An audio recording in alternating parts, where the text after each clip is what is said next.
अस्सलाम वालेकुम, मैं मौसम अब्बास और आप देख रहे हैं मुझे पाकोलॉजी पर। कोटा सिस्टम की बातें तो हमने पाकिस्तान के अंदर बड़ी सुनी है, मगर इसकी जो सदाएं हैं वो बांग्लादेश से आ रही हैं। बांग्लादेश के जो तुलबा है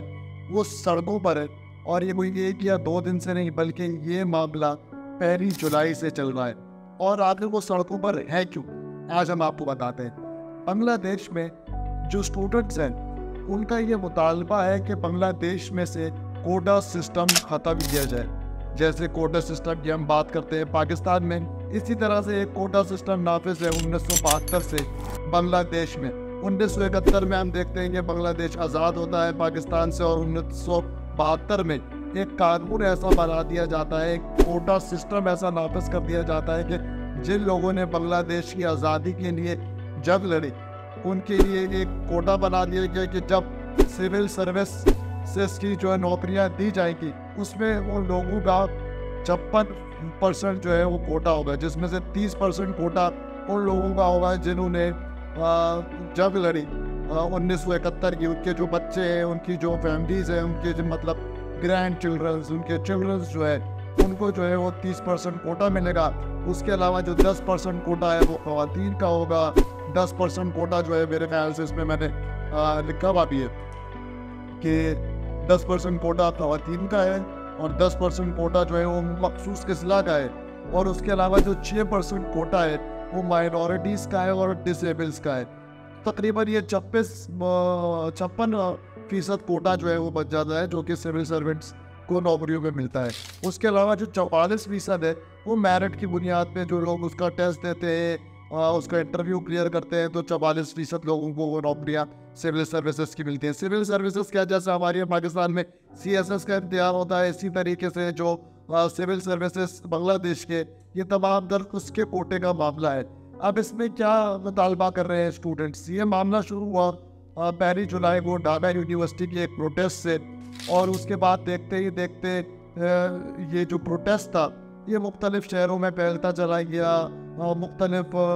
जामियात में फैलता चला गया, स्कूल और कॉलेजेस तक ये प्रोटेस्ट जो है वो चला गया। उसके बाद हमने देखा कि इस प्रोटेस्ट ने 14 जुलाई के बाद जो है वो जोर पकड़ना शुरू किया, जब प्राइम मिनिस्टर साहिबा जो है बांग्लादेश की, उनकी जानिब से एक बयान आया और उन्होंने प्रोटेस्टर्स को रज़ाकार कहा। रज़ाकार बांग्लादेश में उन लोगों को कहा जाता था जो कि 1971 की जब हुई पाकिस्तान और बांग्लादेश की, जो लोग पाकिस्तान को सपोर्ट करते थे तो बांग्लादेश जो है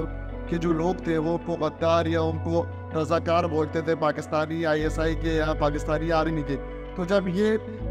अल्फाज लफ्ज़ है वो इस्तेमाल किया गया बांग्लादेश की वज़ीर आज़म की जानिब से, तो इस प्रोटेस्ट ने जो है वो शिद्दत पकड़ ली। और उसके बाद जो है वो हमने देखा कि जो अवामी लीग है, जो पार्टी है, उसकी जो स्टूडेंट विंग है उनकी जानिब से भी जो है वो प्रोटेस्टर्स और उस स्टूडेंट विंग में आपस में क्लैश हुआ, फिर पुलिस आ गई, फिर उसके बाद उनकी पैरामिलिट्री आ गई, और तकरीबन आज तक जो मेरे पास नंबर्स है तो तकरीबन 35 के करीब लोग जो है वो भाग हो चुके हैं बांग्लादेश में, और जो 100 से ज़ायद अफराद जो है वो ज़ख्मी हुए हैं तमाम प्रोटेस्ट में। और ये अब प्रोटेस्ट जो है तो दुनिया भर में फैल गया है। न्यूयॉर्क में भी जो है वो प्रोटेस्ट किया गया इस कोटा सिस्टम के हवाले से बंगालियों की जानिब से। उसके अलावा सिडनी में, ऑस्ट्रेलिया के शहरों में, डेनमार्क के शहर कोपेनहेगन में, और भी जो है वो मुख्तलिफ ममालिक के शहरों के अंदर जो है वो प्रोटेस्ट किया जा रहा है। अब ये मामला क्या है, मामला ये है कि अब इतना शिद्दत जो है वो बढ़ चुकी है इस तमाम तर प्रोटेस्ट की कि बांग्लादेश में तमाम तर नेटवर्क जो है वो बंद कर दिए गए हैं, मोबाइल के तमाम तर कम्युनिकेशन के ज़राए जो है वो बंद कर दिए गए हैं, सिमें बंद है, मोबाइल सर्विस जो है वो मुअत्तल हुई भी है, बसेस ट्रांसपोर्ट सिस्टम जो है वो तमाम तर मुअत्तल हुआ है। और वक्त के साथ साथ जो है वो इसमें कशीदगी बढ़ती जा रही है। हुकूमत का स्टांस इसमें यह है कि भाई जो प्रोटेस्टर्स हैं वो बैठे साथ में बात करें, और जो हुकूमती जमात है जिसकी सरबराह और वज़ीर आज़म जो है वो बांग्लादेश की हसीना साहिबा है, जो कि शेख मुजीबुर रहमान साहब की साहबजादी है, और वो 4थी मरतबा जो है वो ये इलेक्शन जीती भी है और वो वज़ीर आज़म बनी भी है। तो उनका ये मुतालबा है कि बैठ कर बात की जाए और प्रोटेस्टर्स को जो है उनके जो भी बातें हैं उसको सुना जाएगा और उनके जो भी मुतालबात हैं उसको डिस्कस किया जाएगा। मगर अब जब इतनी ज़्यादा इसमें जो है वो लोगों की जाबाब हो चुके हैं, लोग ज़ख्मी हो चुके हैं, तो अब ये तमाम तर बात जो है वो नेगोशिएशन की तरफ नहीं जा रही है। और बार बार आवाम का जो है वो यहाँ पर स्टूडेंट्स का यही मुतालबा है कि कोटा सिस्टम को ख़त्म किया जाए और 100% मेरिट की बुनियाद पे जो है वो सिविल सर्विस की नौकरियाँ जो है वो बांटी जाए। हर साल जो है वो 600 से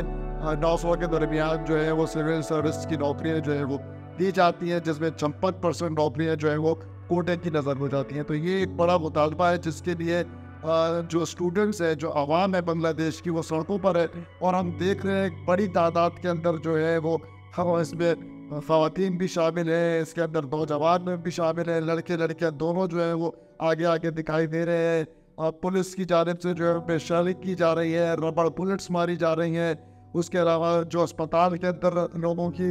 होने की इत्तला आ रही है, वो भी ये बताया जा रहा है कि कई 100 प्रोटेस्टर्स जो है, जो लोग एहतजाज कर रहे थे, वो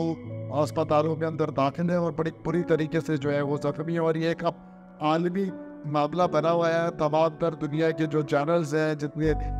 डिजिटल मीडिया है और यूनाइटेड नेशंस है, वो तमाम तर आलमी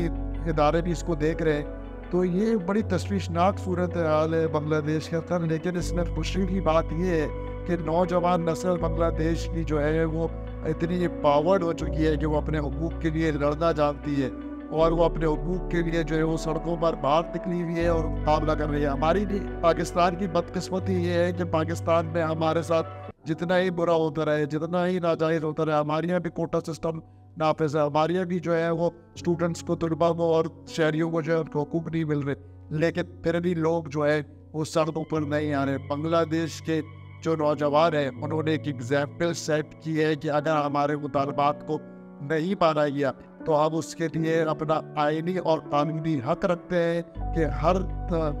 प्लेटफॉर्म के ऊपर जो है वो एहतजाज करेंगे, अपनी हुकूमत के सामने भी मुतालबात रखेंगे, इंटरनेशनल कम्युनिटी के सामने भी अपने मुतालबात रखेंगे कि स्टूडेंट्स को जो है वो उनके बेसिक फंडामेंटल राइट्स दिए जाए। और जो कोटा सिस्टम है इसको फौरी तौर पे जो है वो हटाया जाए और मेरिट के ऊपर जो है वो इसका टेस्ट हो और लोग जो है वो सिविल सर्विसेज के अंदर आए। जो प्रोटेस्टर्स हैं, कुछ जो ज़राए से मेरी बात हुई, उनका ये बताना है कि ये जो कोटा सिस्टम नाफिज है, इसके अंदर जो 30% कोटा है ये उन लोगों के लिए है कि जो आपका जिन्होंने 1971 की जंग लड़ी, उनकी जो फैमिलीज हैं, उनके जो बच्चे हैं, तो उस टाइम पर जब 1971 की यकीनन जब वही दो शेख मुजीबुर रहमान साहब जो है उसको लीड कर रहे थे, फिर उसके बाद उनकी बेटी आ गई। तो जो प्रोटेस्टर्स हैं उनका ये कहना है कि ये जो कोटा सिस्टम है 30% वाला, ये तमाम तर प्रो गवर्नमेंट लोग होते हैं, ये इन्हीं के फैमिली के लोग होते हैं, ये इन्हीं के करीबी लोग होते हैं जिनको सिविल सर्विसेज के अंदर दाखिल कर दिया जाता है। और ये एक प्रो गवर्नमेंट और प्रो सिविल सर्विसेज बनती जा रही है, जिसकी वजह से जो है वो कोई अच्छी पॉलिटिक्स भी नहीं हो रही मुल्क के अंदर, और मुल्क जो तेज़ी से तरक्की कर रहा था उसमें भी रुकावट बन रही है तमाम तर कोटा सिस्टम की चीज़ें। और 2 जनरेशन अब जो है वो गुजर चुकी हैं तकरीबन, तो अब ये कोटे सिस्टम को जो है वो ख़त्म हो जाना चाहिए। मज़ीद बांग्लादेश की अपडेट्स के लिए जो है वो आप हमारे चैनल को लाइक करें, सब्सक्राइब करें, ताकि हम आप तक अहम खबरों को जो है वो लेकर आते रहें। शुक्रिया।